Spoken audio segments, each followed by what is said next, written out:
Hi, everyone. Welcome to Reline Live today. I am actually in the great state of Maine, joined by Don LeBlanc as well as Travis Stearns. We are getting a contractor's perspective of relining today. So this will be interesting. We've never actually got to have a contractor join us, let alone have I ever got to do a Reline Live in person. So thanks, guys. This will be fun. We're going to have a very open dialogue today. As usual, you guys are going to get to answer questions, or excuse me, ask questions, and we're going to be answering them in real time. If someone could, because this is kind of our first time doing it in person, could you chat with me that the sound is okay and that you guys can hear us all right? Because I have my sound muted from the back end. Okay, I got somebody to say they can hear. Great, thank you guys. So yeah, use the question box or the chat box. We'll be taking questions in real time. We've had a bunch of people who've registered. We've got engineers, DOTs on the call, counties, thank you for joining, who have already submitted some questions for Travis, and we're probably going to blindside him with a few, so bear with us, Travis. Yeah. Thanks for being the first contractor willing to do this. Okay, so let's get started. What are some of your favorite culvert situations to get into? And this is more just for me to kick things off from a contractor's perspective. Is there something about certain diameters you enjoy, certain amount of lengths of relining that you enjoy? Yeah, I mean, I like the larger diameter stuff that's got, anything a little more difficulty trying to figure out how you're going to get them in, just not straight shots. With the larger diameter, there's a lot of different options. The bypass is usually a little more difficult, but you have more room to work, and there's a lot that goes with the reline, the grouting, everything. There's a lot of stuff in your way. So the larger diameter gives you more opportunities to figure those solutions out a little bit, and just get the creative ones. A little bit of a challenge, I guess. The creative ones? Yeah, I kind of like, it's something with a challenge. It's a little different, it depends too, different product, different on the situation, on whatever the project is, but the larger diameter seems to be where we like to go if we can. Yeah. It's nice to not be hunched over in small pipes all the time. Yeah. So Don, for you, I mean, I know you're not a contractor installing, but you're out there looking at these jobs and helping engineers and municipalities decide what are the fun ones that you get to work on. Yeah, I'm with Travis on that. I really appreciate the unique ones, the ones that are, partially already failed or might require some, a little bit more brain power to figure out how to solve them. As we talked last time, you and I were together, actually going to look at these culverts and inspecting them, putting your eyes on these culverts and getting down in and looking and figuring out almost like a detective how you're going to solve that challenge, I think is where Travis was headed with that, and really finding a solution that meets the structural and the hydraulics as best as possible. Maybe something that like they don't think can be done, and you get there and like, oh yeah, no, we can do it. Right. This is how we're gonna do it, instead of just it can't be done. We gotta dig it up. Yeah. So sorry not to be distracting. You guys are gonna see me looking at my laptop as you're talking sometimes, because there are questions coming in and I'm fielding them as we're talking.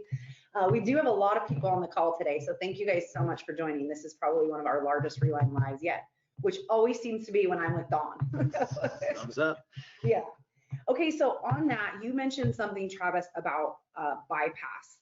I'm not overly familiar with bypass, but what are some of the issues you see around bypass specs then in the culvert world when you're doing reline projects?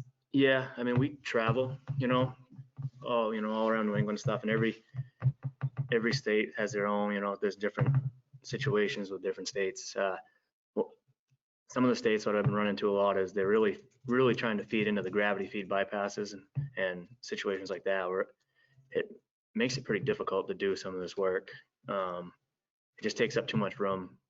I don't find it as effective, but some of these, depending on the diameter of the pipes, with the flow you have to maintain, it takes up too much room. And if you most of these reline, especially anything we got to get in and do the work inside, you can't get in there and move. You can't do any of the work needed to be done with these gravity feed lines. So give an example, like if you're in a 60-inch and you've got to put a 48-inch liner in there, but then you've got a 24-inch gravity bypass being there, you can't get in. No, you can't. So it'd have to be a project where you would have to do everything from the from the ends. You wouldn't be able to do.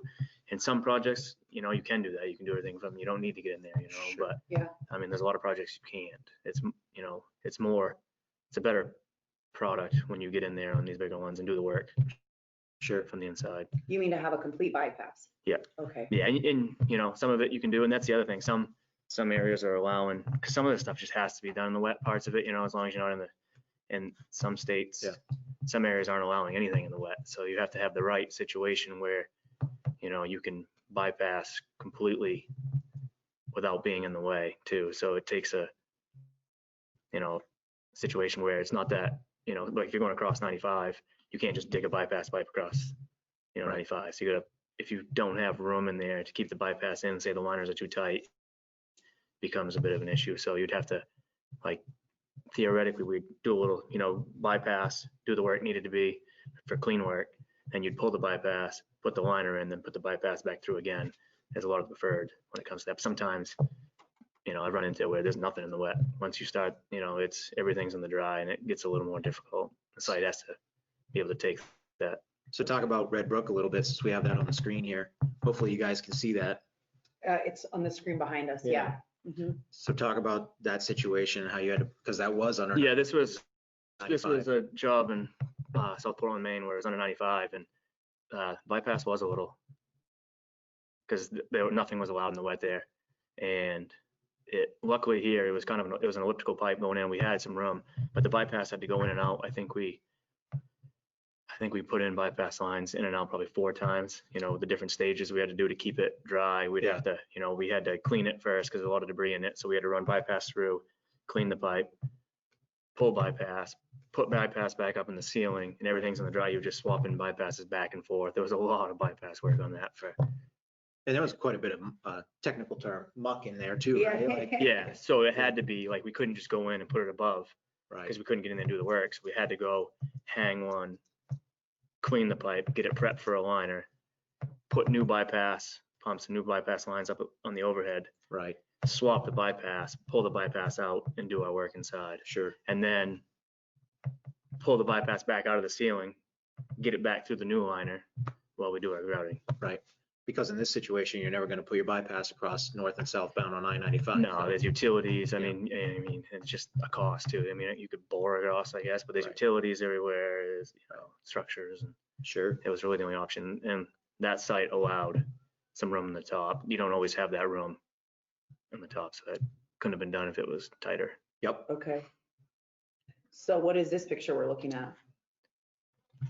So that's the last bypass change on the Red Brook project that we were just talking Okay, about. okay. So we had pulled it out of the ceiling already and probably just grouted, and this is the head wall we had to do for it. But the bypass, this was the last section of it, going through the liner pipe to do the grouting and the head wall work on it. Okay. Yeah, it came out great, that wall. This is the upstream end? Yeah. Yeah. So now that you mentioned grouting, obviously that's a question we get a lot, and we've had some questions come in about grout. You being a contractor, having done this for how many years now, Travis? Sorry, I guess introduce you to everybody on your experience. I mean, essentially 18 years. I Yeah. really started when I was in high school. At the end of it, kind of just toying around with the sliplining. Right. So background on you, you come from a family-owned business, though, of contractors who've been doing this for decades. Yeah, my grandparents had a excavation company. You know, that's our background. That was my background, and we still do some of it. But yeah, I think it's 44 years now in business. So Okay.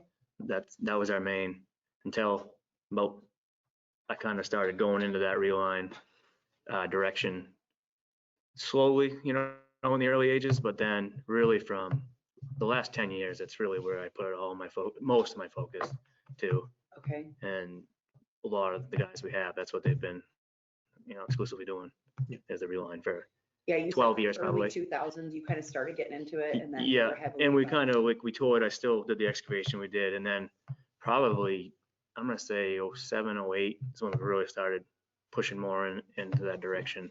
And then since 2010 is when I've put pretty much most of the resources we can towards Okay, that. cool. Yeah, so that's a little bit of background on Travis, you guys. So I missed that in the beginning, so you all knew his experience. I was so excited to have a contractor. I didn't even tell you who he was. So on the grout questions we get a lot is, what are the benefits of using, I mean, I know you guys, both of you are very attached to low density cellular grout. So what are the benefits? Why do you guys love that product so much? You want to answer that first? Yeah, I mean, I try to pretty much strictly use lightweight cellular concrete. Yeah. I mean, there's instances where sometimes, I'll use something for a little, in a portion of it, but I like it in the Reline because I can control. I mean, we're getting the strengths, the densities we need better than, conventional backfill or anything like that. And I can put it wherever I want.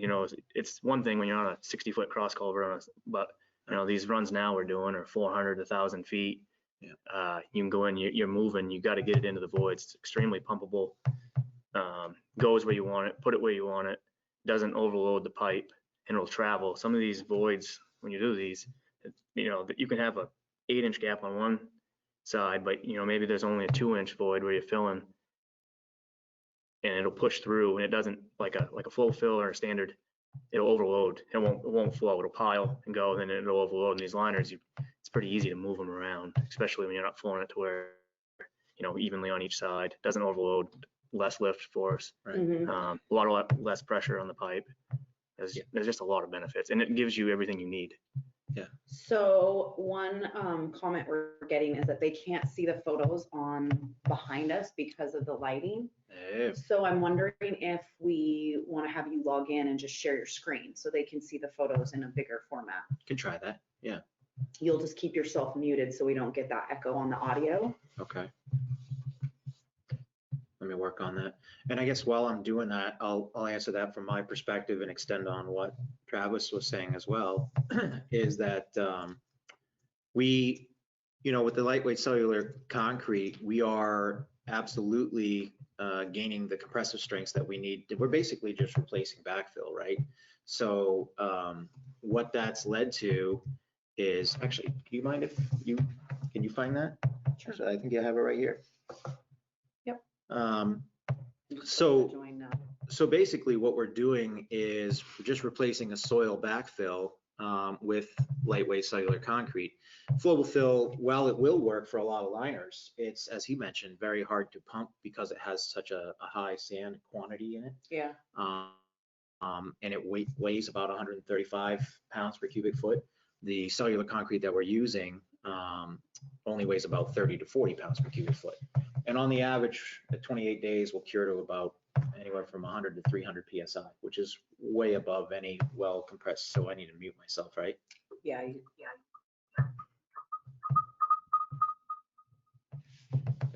I gotta turn your audio.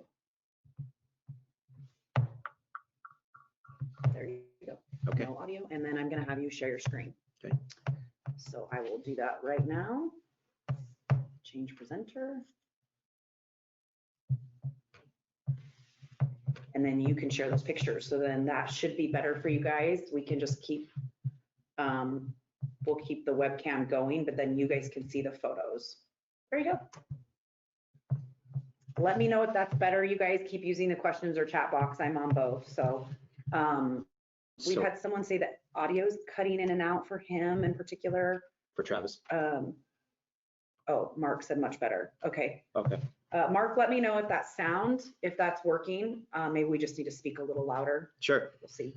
So continuing on the cellular grout, in this particular instance, and Travis, you can definitely extend upon what I'm telling them, but Travis had the opportunity to work in New Hampshire, up in the mountains, up in the White Mountains, on a culvert that was about 1,100 feet long. And this culvert was particularly challenging because it changed slope 2 to 3 times, right? And I think at one point it was as steep as maybe 11 to 12%. Yeah, I think it was 12. I think. So he had some unique challenges in the sense that you had to do this grout, and obviously everything wants to flow downhill, so you have to control the lifts so you don't either float the liner or damage the liner. Right. Which could happen no matter what type of liner you use, whether it's metal or HDPE. So that was one of the huge concerns that he had. The other thing too is like with the on a job like that, because you brought that one up. I mean, it's a long distance. Sometimes you're talking hundreds of feet before you even get to your application spot where you want to be, and full fill doesn't work well like that. It's one thing if you can plug right into the end and you're just filling the best you can. Full fill is okay with that. Like you're stopping, like he's saying, when it's a place you have lifts, you can't just hammer it into the pipe. You got to stop, move, and the full fill. I mean, it's just a struggle. Every time you stop is a chance for a clog with full fill in your lines. You're not wrestling 60 feet of line, you're wrestling 800 feet of line. And the cellular just, you can pick up, move, keep moving your way wherever you want to go in the pipe, put it where you want it, and you don't have those issues. So what are some downfalls of cellular?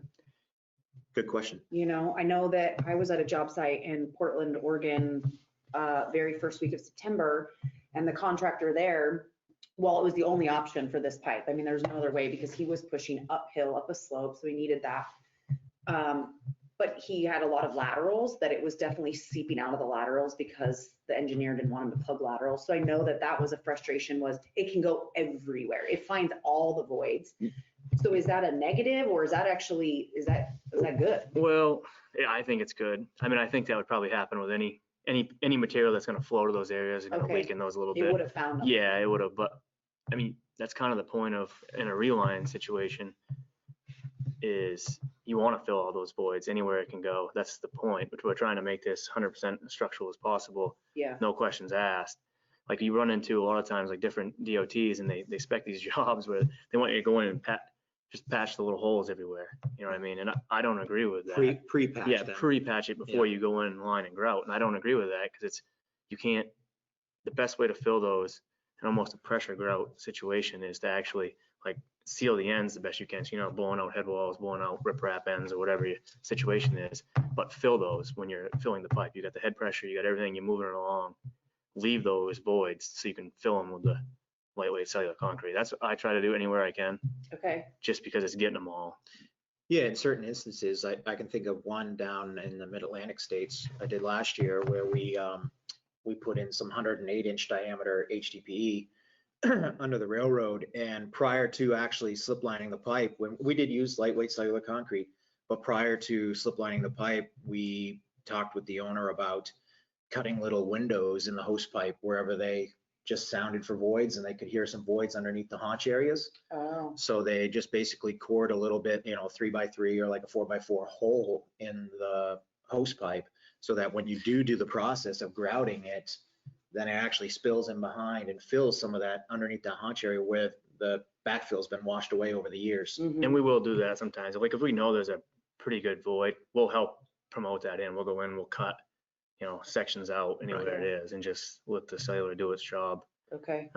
There is like, sometimes like even in Portland, like say groundwater is a really big issue, sometimes it is. Usually we can get rid of it, but say if there's like right on the bottom, it's completely chowdered, I'm afraid that there might be an issue. We can't get that. So sometimes maybe what I'll do is I'll use like a real high strength full fill, like a ton of cement, maybe even some anti-water, and just put a skim small lift in there. Yep.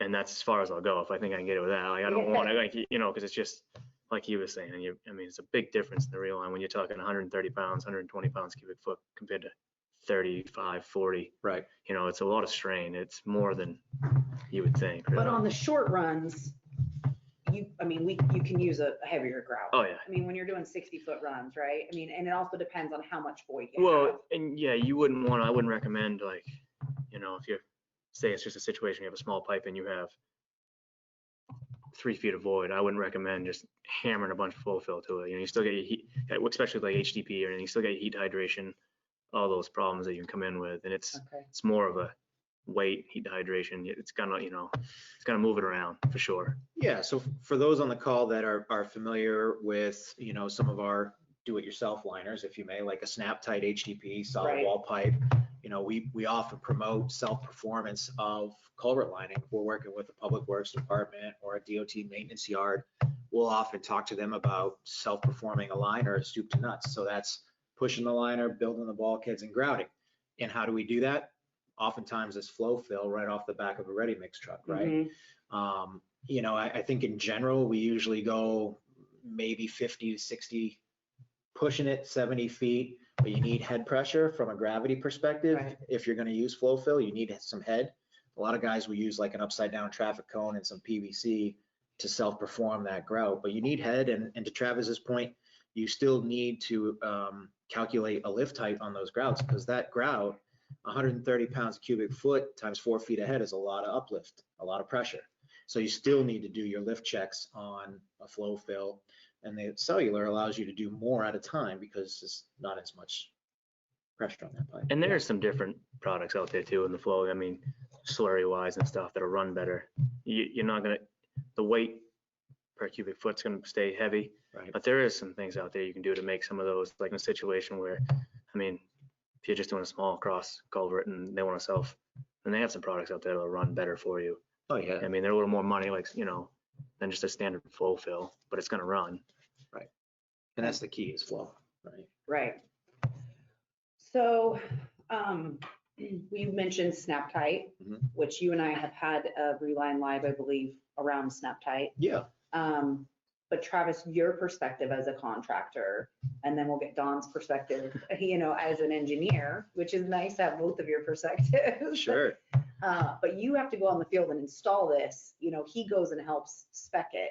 Right. What, in your opinion, is the pipe that connects the easiest, it's easiest to slide in? Do you feel like there's one product, or is it just varies?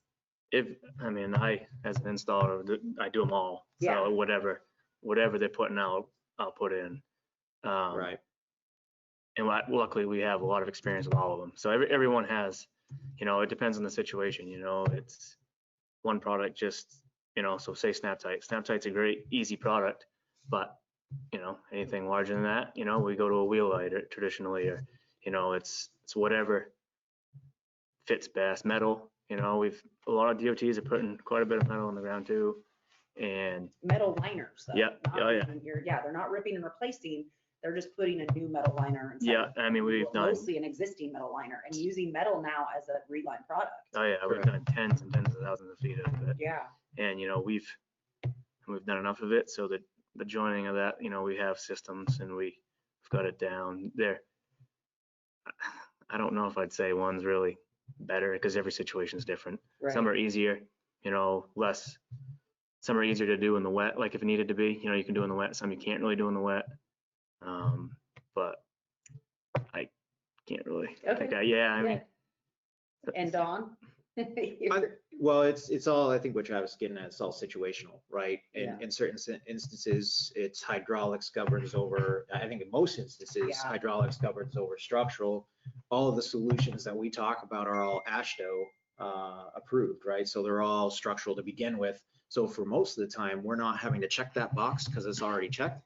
So hydraulics really becomes the governing design, right? Mm-hmm. And then, you know, as far as connectivity and how well the bells and the joints need to go together, there's just different nuances between how you assemble a corrugated metal pipe liner versus HDPE liner. You know, in the case of Snap Tight, like you see here, this was a county highway group that put in 300 feet of 54-inch with their own forces, and they're snapping the pipe all outside of the hose pipe. So you can push 300 feet, and this was all uphill at a 3% grade. Yeah. So they did a fantastic job. So, you know, you're doing all the work outside of the hose pipe, which keeps the guys safe. They're off the road. In this case, I think you guys probably saw me flip through, but when I arrived, that was the situation, right? So there's a sinkhole in the middle of the road, and there's 18 feet of depth between the pavement and the top of the hose pipe. So they literally pushed 300 feet all the way from the outlet up and did a fantastic job. They had it done in less than a week. And then Travis's crew went in and grouted it for them. Okay. So I think it's just situational, right? Yeah. And that's where we all come in, is looking at a job and figuring out, okay, well, you might have option A, B, and C, and here's how you would approach each one. And the thing is well, you know, and whether or not, depending on the situation, what products are there, you know, can we use here? Like, is there an issue? Like, does it have to be corrugated? Does it have to be? Because some situations, like we're saying here, you know, that's like a solid wall is the most forgiving pipe too. And you say you have bends, you have anything, it's by far the most forgiving. You know, if you're going around bends, you got deflections, you got anything, the chances are way better, smoother than say you're on a corrugated going through those bends. You're rubbing corrugation to corrugation, metal. It's not the best situation when it comes to something like that, but That job in the other Portland from where I'm at now, other the Portland, other yeah. Portland, the other side of the country that I went to was 1,500 feet of snap tight, but it was engineer and spec to be snap tight or a PVC liner. Sure. And I mean, I know all of you probably haven't seen the testimonial, but I did put it on LinkedIn. I interviewed the project manager and said, would PVC have worked on this job? Obviously, I gave my argument why snap tight was the best product because it is forgiving and there were bends. And he said, once we looked at the project, we knew that you were right. And he's like, we probably would have walked off the job site if this had been PVC because there were more deflections than they realized, Right. In the engineering report. And it would not have been forgiving when they got hung up and had to pull back a little bit. He's like, we would have broken things. It's brittle, it's yeah. strong, but it's not made to, where you run into something, it's more apt to essentially blow up, Yeah. than dig, bend, it'll go through, very forgiving. And then you're talking. And there's a time and place, I think, for that pipe, but. Everything has Right. its time and place. Not that, obviously, I'm not gonna sit here because if I don't do that product, I'm trying not to be biased, but every product has their own place and their own strength for it. But Right. Yeah. And this particular company, the Emery and Sons, and they put in all liner pipes, so they weren't necessarily, you know what I mean? But for that job, I thought that was interesting once he got out to the site and said, yeah, this was the easiest product for the job. And sometimes there is a clear favorite, like it happens. Oh, You yeah. get there and like, this is really the only product to use here. Oftentimes when we're putting in corrugated, it's aquatic life, it's some sort of fish passage, satisfying the EP or the environmental entity that's in charge. But again, it all goes to situational, as you described, dings, deflections.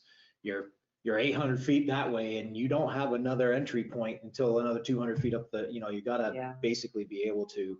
And then that's it. I mean, another one of the benefits of snap tight, you can push and pull on that pipe. Mm-hmm. It's a mechanical joint without having to fuse it, right? So again, it's completely case by case. Yeah, and we have a good question that just came in about HDPE. Sure. How do you deal with the expansion and contraction of solid wall HDPE in a Reline application? Do you typically order an extra foot or two to combat that issue? That's a good question. And Army Corps, of all people, they've got kind of a unwritten rule, which we usually will we'll offer another 6 to 12 inches of pipe to combat that expansion. Right. In some instances where there's a valve or something or some sort of slide gate, like on a dam or a control structure, we'll actually cut it short a little bit to allow for that growth so that the slide gate will still go down, right? Okay. And that's actually something that Army Corps has used as well. So as a general rule of thumb. Okay. But yeah. And we recommend that. I do recommend when I am talking to contractors to order a foot on each side just to be safe. Right. If you want to be really safe, give yourself a couple extra feet on each side just in case. You can always cut it off. I will say, once you're in the ground in a culvert, the expansion contraction, because it's all about ambient temperatures and what causes that pipe to grow and shrink, right? It came off the pavement at 100 degrees and it went in the ground at 60 or what have you, right?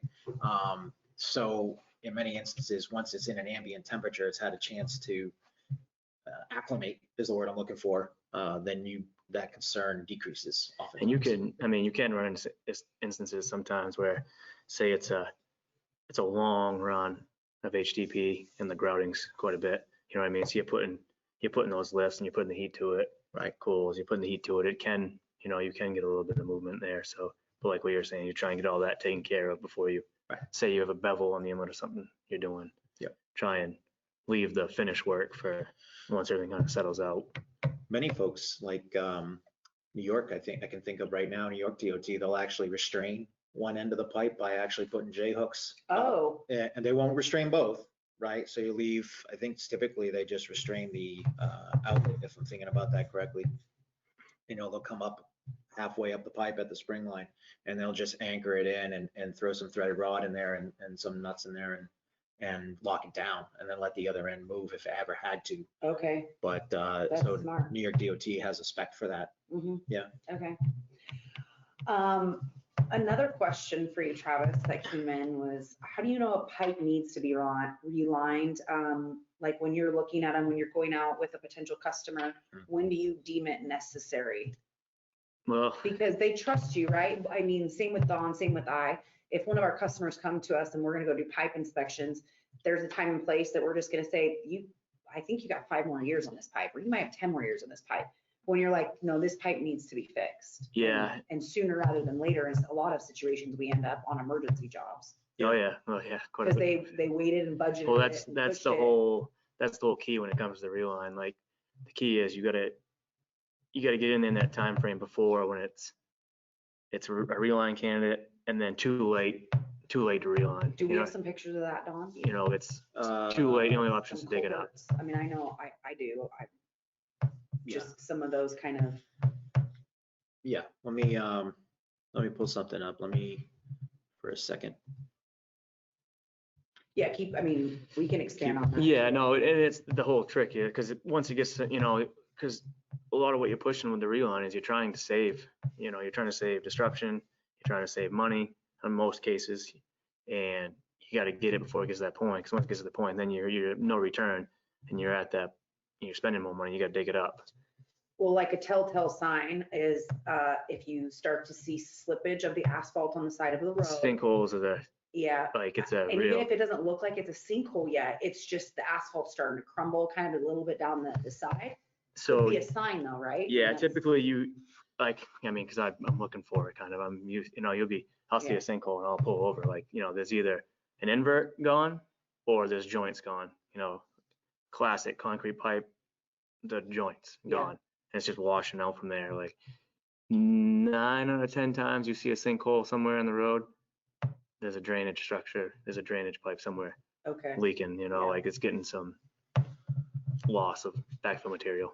Right. So everyone on Reline Live, since we have so many of you right now, start pulling over when you see sinkholes, documenting them, take pictures, send them to us, tell them where they're at. I mean, it's crazy too. Like I've had some where you see a little start of a sinkhole in a project and the hole's bigger than I could fit my truck in it. Yeah. You know what I mean? And it's a major road. We're driving over every day and there's huge voids.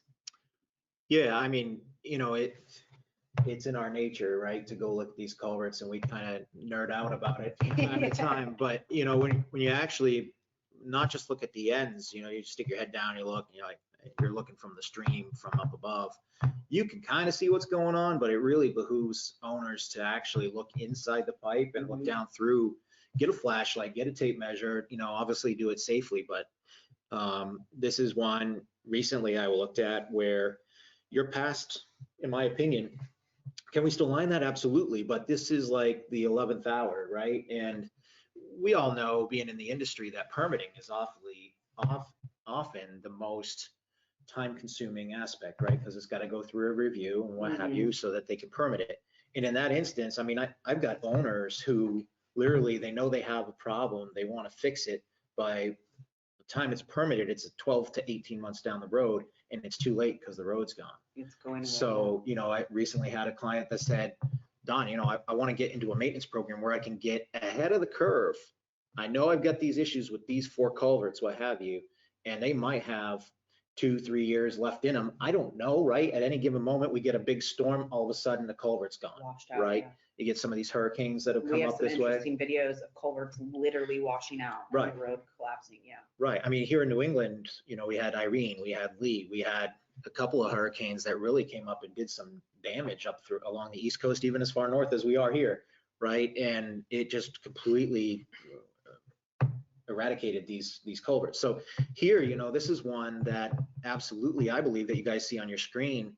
It's still lineable, but this is what your question was perfect, right? It's when do you know it's time to do something? This is like the exaggerated case. So, and to your point, Trav, there's a massive sinkhole that's already been backfilled. Yeah. That one. It's just going to keep coming until you fix the problem. Absolutely. Yeah, and perfect example, this picture. So Don, you and I, a couple of weeks ago when I was in Maine, I just love it out here, so I just keep coming.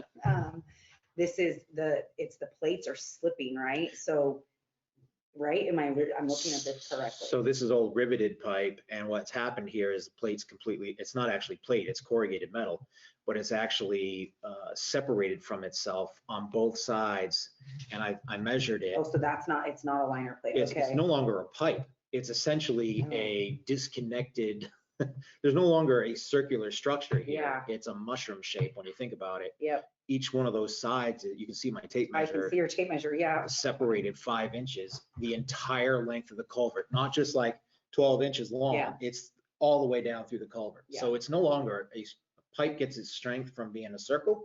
It's no longer that. Well, thank you.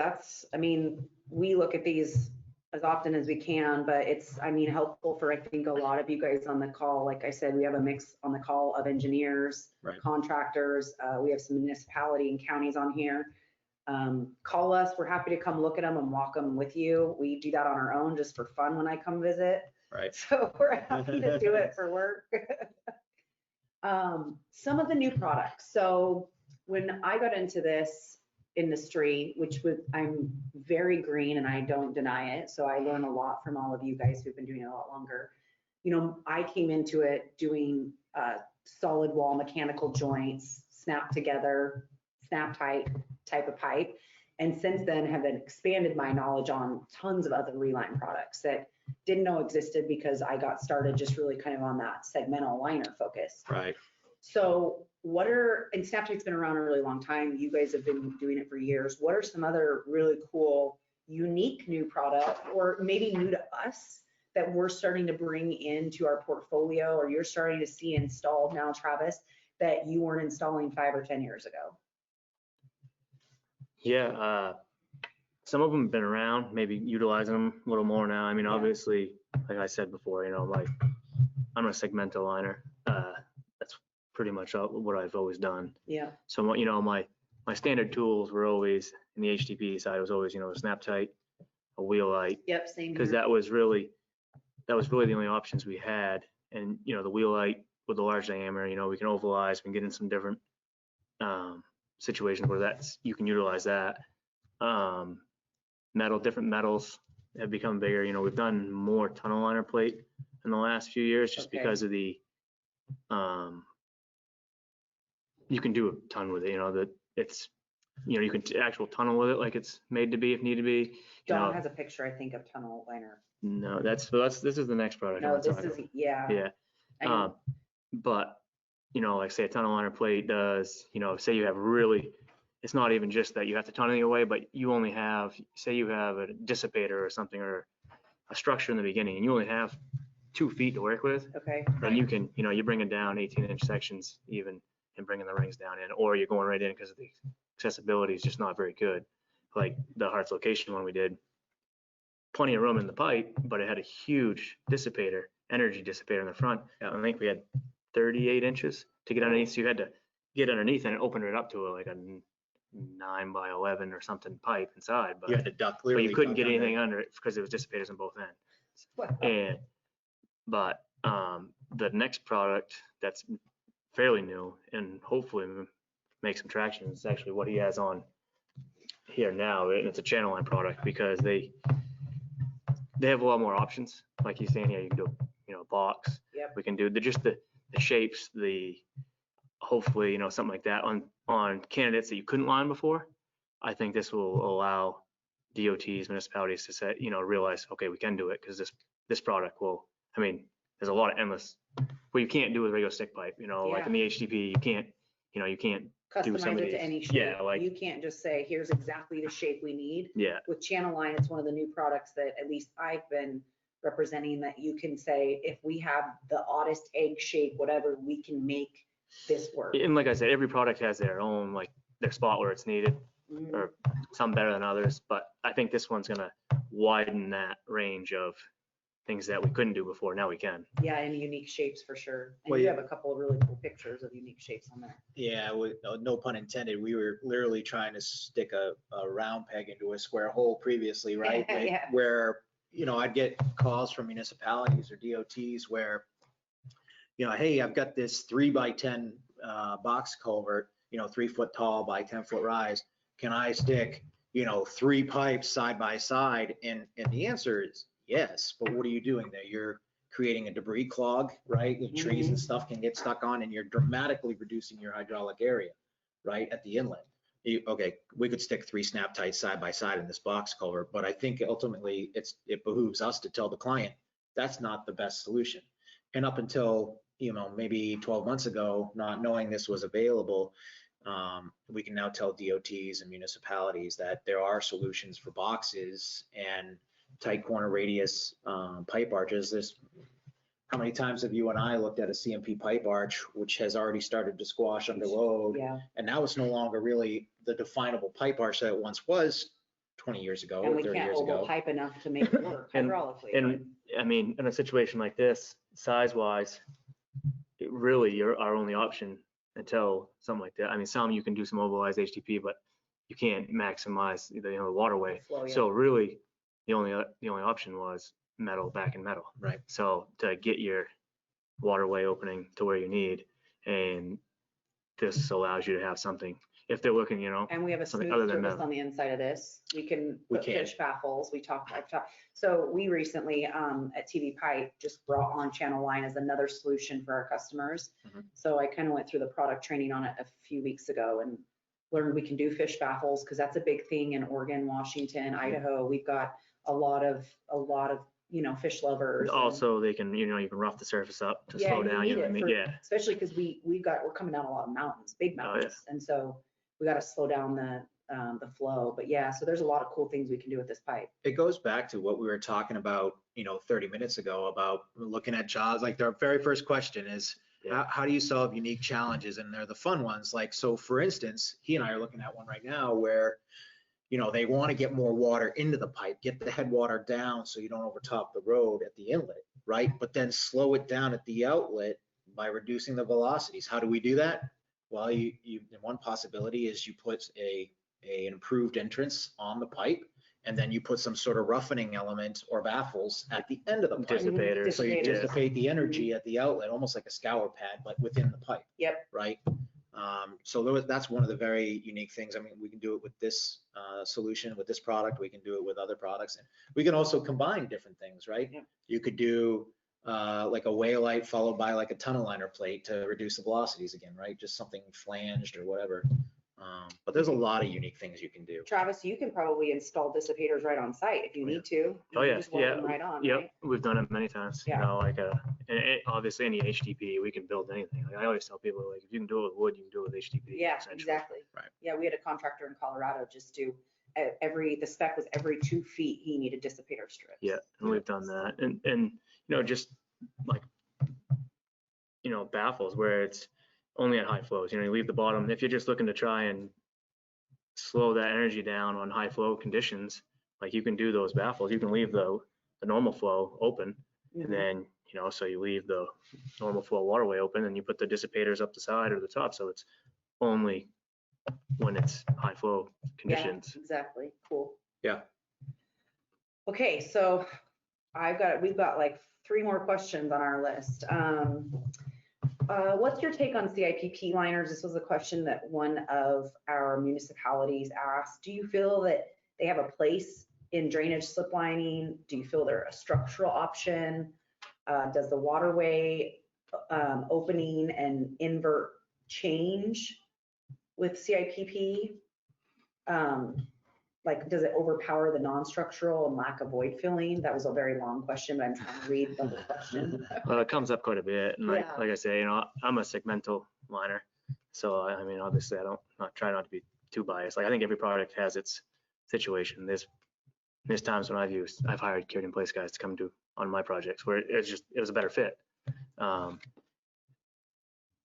What happens, we're running into a lot of times. What we're running into is you're completely up against the flow, the waterway opening, and seems like sometimes it's over topping is it structural, or not? I don't see how from my side on some of these, the arch pipes or anything that's not round in the host is, I don't see how it is structural personally, or how any benefit from, say, some of these pipes, like we were talking about earlier, we have all those voids, these big voids everywhere.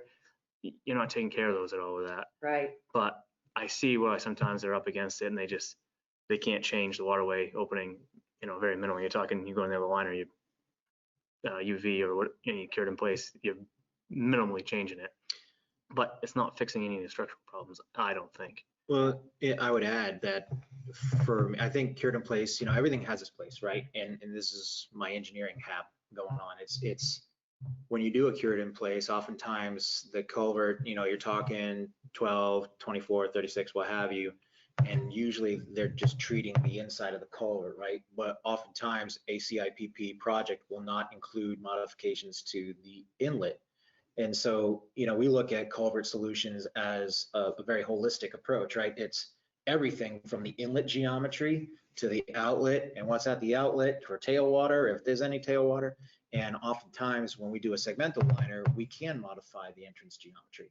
So CIPP, oftentimes you're treating the inside of the pipe, but nothing at either end of it. Typically, that's not always the case, but from what I've seen in the industry up here in the Northeast, it's usually, okay, we're going to put the liner through, but where's the modification at the inlet where a lot of the hydraulics play, Okay. right? So for me, I think it's hydraulically, they're trying to do it to maximize their open area, but there's nothing being done to the inlet in many situations. We see it a lot in the smaller diameters in our area. We Right. don't typically see it a lot in large diameters. Right.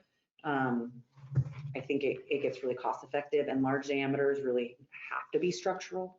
Oh, Not that 100%, small yeah. don't, but typically under your big highways and stuff, they're larger diameters and they will slip line versus CIPP. But in our 12-inch, 14-inch, 16-inch, we see a lot of CIPP in the Northwest. And the reality is, when we say structural, for the folks on the webinar, we're talking about AASHTO, right? It's something that's qualifiably, you can calculate, you have an equation that stands by AASHTO methodology, right? So that's what we call, you and I call, what you call structural, right? Yeah. So. Yeah.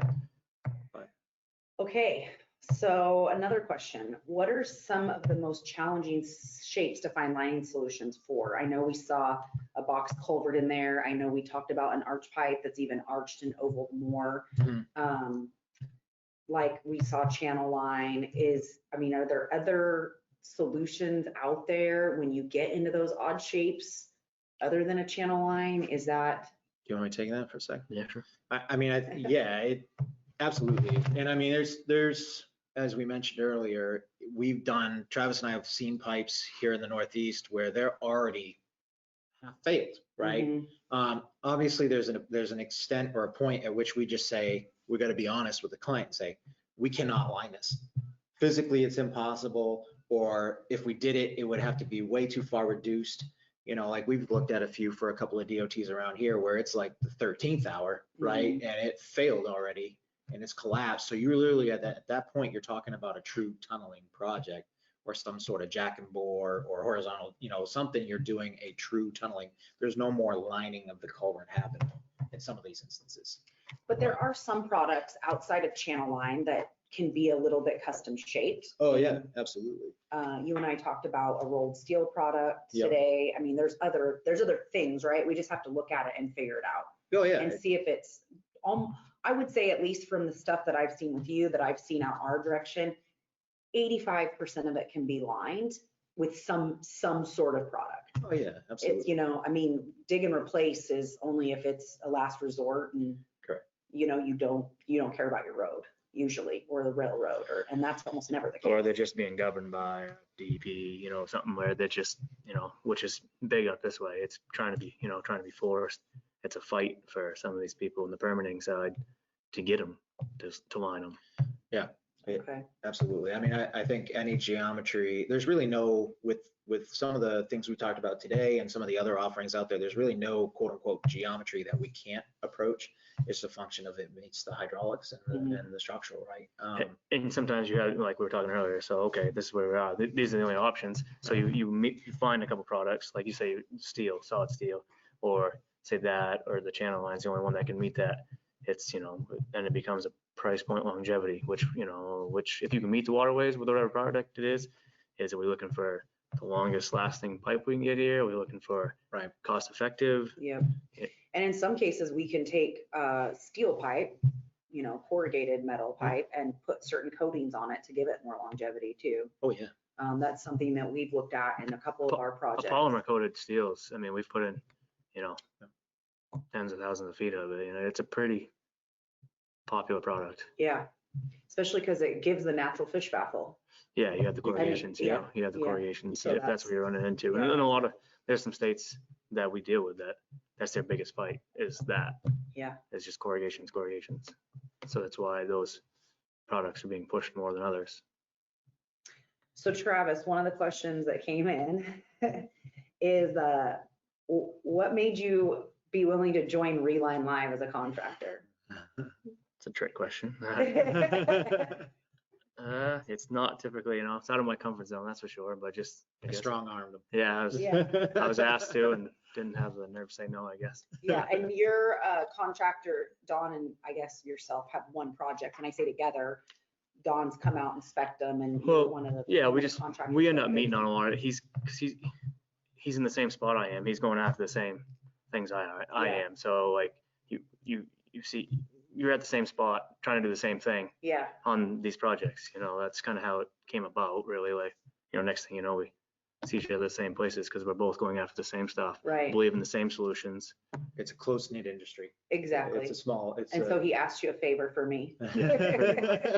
And surprisingly, I actually said yes. Because I've been wanting to get a contractor on Reline Live for a very long time. So this for me was really fun. Good, me too. Let me see. Do we have any other questions for Travis before we wrap up? We'll give you guys a few minutes back of the hour. I'll let anyone type them in if you guys have any more questions. That was a good one though. Thank you for asking Travis that.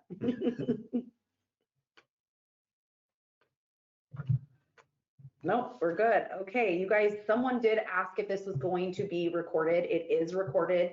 It will be on my website and on Don's website, probably within 24 hours. We'll have it out to you guys, as well as if you were on or weren't on, there will be a link to the recording in 24 hours when my thank you email comes out. Travis, thanks for being such a good sport. Thanks for having me, I guess. I think the only reason you did it is because I was sitting here in person. You couldn't avoid me. Yeah, pretty much. Thank you, Don. I had My a great pleasure. time. Thank You you. guys, this was a great edition of Reline Live, and we'll send you an email soon with our next one. Have a good afternoon. Go vote. Thanks, everyone.